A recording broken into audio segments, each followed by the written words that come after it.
Hello, ഇന്നൊരു tasty ആയിട്ടുള്ള beef അച്ചാറിന്റെ റെസിപ്പിയാണേ. Video കണ്ടിട്ട് ഇഷ്ടപ്പെട്ടിട്ടുണ്ടെങ്കിൽ ഒന്ന് ലൈക്ക് ചെയ്ത് സബ്സ്ക്രൈബ് ചെയ്യണേ.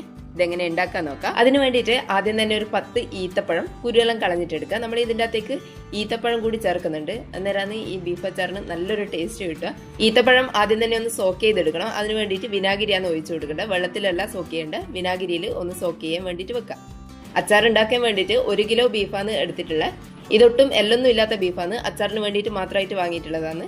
ഇതുപോലെ ചെറിയ കഷ്ണങ്ങളാക്കിയിട്ട് മുറിച്ചെടുത്തിട്ടുണ്ട്. ഇനി ഇതൊന്ന് മാരിനേഷൻ ചെയ്യാൻ വേണ്ടിയിട്ട് പൊടികൾ ചേർത്ത് കൊടുക്കാം. ആദ്യം തന്നെ 1/2 ടേബിൾ സ്പൂൺ മഞ്ഞൾപ്പൊടി ചേർത്ത് കൊടുക്കുക. കൂടെ തന്നെ 3 ടേബിൾ സ്പൂൺ മുളക് പൊടി, സാധാരണ മുളക് പൊടിയാണ് ചേർത്ത് കൊടുക്കുന്നത്. 3 ടേബിൾ സ്പൂൺ ചേർത്ത് കൊടുക്കുക. അതിൻ്റെ അകത്തേക്ക് 1/2 ടേബിൾ സ്പൂൺ ഗരം മസാലയും കുറച്ച് ഇഞ്ചി വെളുത്തുള്ളി പേസ്റ്റും കൂടി ചേർത്ത് കൊടുക്കാം. ഇഞ്ചിയും വെളുത്തുള്ളി ഒന്ന് ചതച്ചെടുത്തിട്ട് ചേർത്ത് കൊടുത്താലും മതി. കൂടെ തന്നെ 1.5 ടീസ്പൂൺ ഉപ്പും കൂടി ചേർത്ത് കൊടുക്കുക. വേറെ ഒന്നും ചേർക്കേണ്ടതില്ല. ഇത് മാത്രം ചേർത്തിട്ട് ഒന്ന് നന്നായിട്ട് തിരുമ്മിയെടുക്കാം. പൊടികളിലും എല്ലാ കഷ്ണത്തിലും പിടിക്കുന്നവരെ കൈകൊണ്ട് തന്നെ നന്നായിട്ടൊന്ന് യോജിപ്പിച്ചെടുക്കാം. നന്നായിട്ട് യോജിപ്പിച്ചെടുത്തതിന് ശേഷം ഇത് റെസ്റ്റ് ചെയ്യാൻ വേണ്ടിയിട്ട് മാറ്റി വെക്കാം. കുറഞ്ഞത് ഒരു 5-6 മണിക്കൂറെങ്കിലും ഇത് റെസ്റ്റ് ചെയ്യാൻ വേണ്ടിയിട്ട് മാറ്റി വെക്കണം. ഫ്രിഡ്ജിലാണ് വെക്കേണ്ടത്. അതിൽ കൂടുതൽ സമയം വെക്കാൻ പറ്റുവാണെങ്കിൽ അത്രയും നല്ലതായിരിക്കും. കുറഞ്ഞത് ഒരു 5-6 മണിക്കൂറെങ്കിലും എന്തായാലും വെക്കുക. അപ്പോഴേക്കും നമ്മളെ ഡേറ്റ്സും സോക്കായിട്ട് വന്നിട്ടുണ്ടാവും.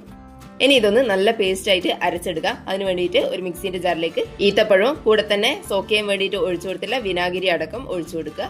ഇനി നല്ല പേസ്റ്റ് ആക്കിയിട്ട് അരച്ചെടുക്കാം. ബീഫ് മാരിനേഷൻ ചെയ്യാൻ വെക്കുന്ന സമയത്ത് തന്നെ ഈ ഡേറ്റ്സും സോക്ക് ചെയ്യാൻ വേണ്ടിയിട്ട് വെക്കുക. അപ്പോഴാണ് ഇത്ര നന്നായിട്ട് അരച്ചെടുക്കാൻ പറ്റുക. ഇനി നമ്മൾ മാരിനേഷൻ ചെയ്യാൻ വേണ്ടിയിട്ട് വെച്ചിട്ടുള്ള ബീഫ് ഒന്ന് കുക്ക് ചെയ്തെടുക്കുക. അതിന് വേണ്ടിയിട്ട് ഒരു കുക്കറിൽ ഈ ബീഫ് ഇട്ട് കൊടുക്കുക. വേറെ ഒന്നും ചേർത്ത് കൊടുക്കേണ്ട ആവശ്യമില്ല, എണ്ണയൊന്നും ചേർത്ത് കൊടുക്കേണ്ട. ഈ ബീഫ് ഇട്ട് കൊടുത്തിട്ട് ഒന്ന് കുക്ക് ചെയ്തെടുത്താൽ മതി.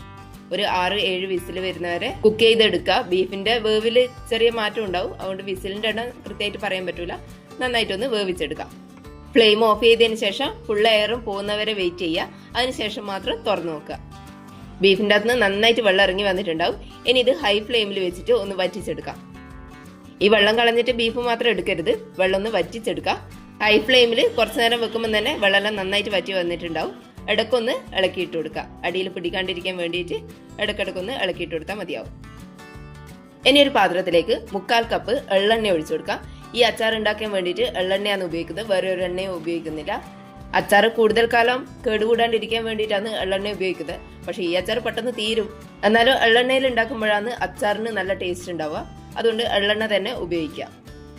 മുഴുവനും ഒരുമിച്ച് തന്നെ ഇട്ട് കൊടുക്കുക. എന്നിട്ട് ഇതൊന്ന് ഫ്രൈ ചെയ്തെടുക്കാം. ഒരു മീഡിയം ഫ്ലെയിമിൽ വെച്ചിട്ട് വേണം ഇത് ഫ്രൈ ചെയ്തെടുക്കാൻ വേണ്ടിയിട്ട്.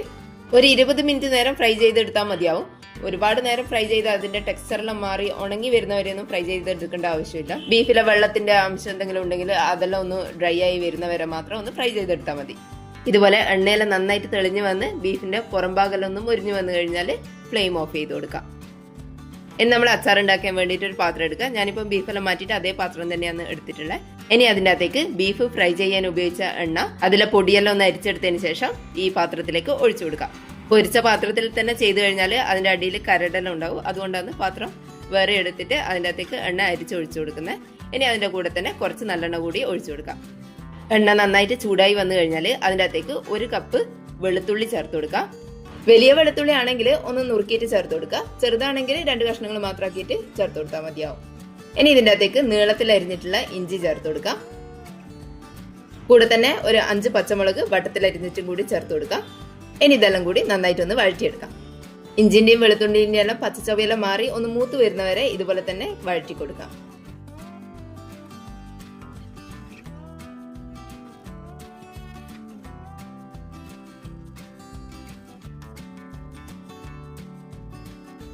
ഇനി ഇതിൻ്റെ അകത്തേക്ക് കറിവേപ്പില ചേർത്ത് കൊടുക്കുക. കുറച്ചധികം തന്നെ ചേർത്ത് കൊടുക്കുക.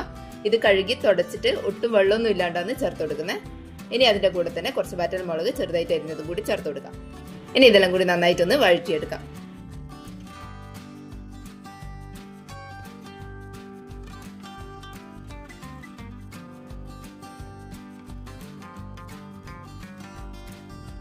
നന്നായിട്ട് വഴറ്റിയെടുത്തതിന് ശേഷം ഫ്ലെയിം ഒന്ന് ഓഫ് ചെയ്യുക. ഇനി ഇതിൻ്റെ അകത്തേക്ക് പൊടികൾ ചേർത്ത് കൊടുക്കുക. 3 ടേബിൾ സ്പൂൺ കശ്മീരി മുളക് ചേർത്ത് കൊടുക്കുക. ആദ്യം സാധാരണ മുളകാണ് ചേർത്ത് കൊടുത്തിട്ടുള്ളത്, ഇപ്പോൾ കശ്മീരി മുളക് ചേർത്ത് കൊടുക്കുക. കൂടെ തന്നെ 1 ടീസ്പൂൺ മഞ്ഞൾപ്പൊടി ചേർത്ത് കൊടുക്കുക. 1/2 ടേബിൾ സ്പൂൺ ഉലുവ വറുത്ത് പൊടിച്ചതും 1/2 ടേബിൾ സ്പൂൺ ഗരം മസാലയും പിന്നെ ഒരു 1/4 ടീസ്പൂണോളം കായം പൊടിയും കൂടി ചേർത്ത് കൊടുക്കുക. കൂടെ തന്നെ 1 ടീസ്പൂൺ ഉപ്പും കൂടി ചേർത്ത് കൊടുക്കുക. ഇനി ഇതൊന്ന് വഴറ്റിയെടുക്കുക. എണ്ണേൻ്റെ എല്ലാം ചൂടുണ്ടാവും. ഫ്ലെയിം ഇപ്പോൾ ഓണിലല്ല ഉള്ളത്, എണ്ണൻ്റെ എല്ലാം ചൂടിൽ തന്നെ ഒന്ന് വഴറ്റിയെടുക്കാം. ഇതുപോലെ ഒരു 2 മിനിറ്റ് നേരം വഴറ്റി കൊടുത്തതിന് ശേഷം ഫ്ലെയിം ഓൺ ചെയ്യാം. എന്നിട്ട് കുറച്ച് സമയം കൂടി ഒന്ന് വഴറ്റി കൊടുക്കുക. പൊടികളെ പച്ചക്കുത്തെല്ലാം മാറുന്നവരെ ലോ ഫ്ലെയിമിൽ വെച്ചിട്ട് തന്നെ വഴറ്റിയെടുക്കാം.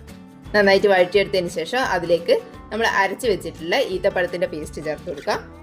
നല്ല തിക്കായിട്ട് അരച്ചെടുത്തത് കൊണ്ട് മിക്സിന്റെ ജാറിൽ കുറച്ച് വിനാഗിരിയും കൂടി ചേർത്തിട്ട് അതും കൂടി ഇതിൻ്റെ അകത്തേക്ക് ചേർത്ത് കൊടുക്കാം. ഇനിയെല്ലാം കൂടി നന്നായിട്ടൊന്ന് മിക്സ് ചെയ്തെടുക്കാം.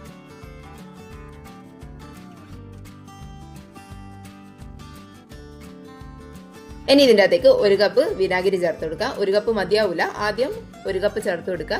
എന്നിട്ട് നമുക്ക് എത്രത്തോളാണോ ഇതിന്റെ ഗ്രേവി വേണ്ട അതിനനുസരിച്ചിട്ട് ബീഫും കൂടി ചേർത്തതിന് ശേഷം ആവശ്യത്തിനുള്ള വിനാഗിരി ചേർത്ത് കൊടുക്കാം.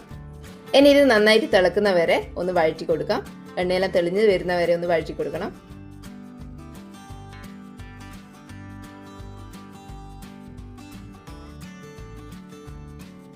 ഇനി ഇതിൻ്റെ അകത്തേക്ക് നമ്മൾ ഫ്രൈ ചെയ്ത് വെച്ചിട്ടുള്ള ബീഫ് ചേർത്ത് കൊടുക്കാം. ഈ സമയത്ത് 1 കപ്പ് വിനാഗിരി ഒന്ന് തിളപ്പിച്ച് വെക്കുക. ബീഫ് മിക്സ് ചെയ്യുന്നതിന്റെ കൂടെ കുറച്ചായിട്ട് ഈ വിനാഗിരി കൂടി ഒഴിച്ചിട്ട് ഈ അച്ചാർ ഒന്ന് ലൂസാക്കി എടുക്കാം. നമുക്ക് എത്രത്തോളാണോ അച്ചാറിന് ഗ്രേവി വേണ്ട അതനുസരിച്ചിട്ട് കുറച്ചായിട്ട് വിനാഗിരിയും കൂടി ചേർത്ത് കൊടുത്തിട്ട് ഇതൊന്ന് മിക്സ് ചെയ്തെടുക്കാം.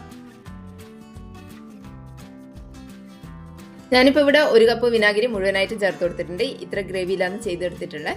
ഇതിന്റെ ചൂടെല്ലാം ഒന്ന് ആറി വരുമ്പോഴേക്കും ഇത് ഇത്ര ഗ്രേവി ഉണ്ടാവില്ല, കുറച്ചുകൂടി ടൈറ്റ് ആയിട്ട് വരും. 1-2 ദിവസം കഴിയുമ്പോഴേക്കും ഒന്നുകൂടി നന്നായിട്ട് കുറുകി വന്നിട്ടുണ്ടാവും. അതുകൊണ്ട് ഈ ഒരു പരുവത്തിൽ തന്നെ ചെയ്തെടുക്കാം. ഇനി ഇത് ചൂടെല്ലാം ആറിക്കഴിഞ്ഞാൽ ഒരു ബോട്ടിലിൽ ഒഴിച്ചിട്ട് സ്റ്റോർ ചെയ്ത് വെക്കാം. നല്ല ടേസ്റ്റാണ്. എല്ലാവരും ഇതുപോലെ ഒന്ന് ഉണ്ടാക്കി നോക്കണേ. വീഡിയോ കണ്ടിട്ട് ഇഷ്ടപ്പെട്ടിട്ടുണ്ടെങ്കിൽ ഒന്ന് ലൈക്ക് ചെയ്ത് സബ്സ്ക്രൈബ് ചെയ്യണേ. താങ്ക്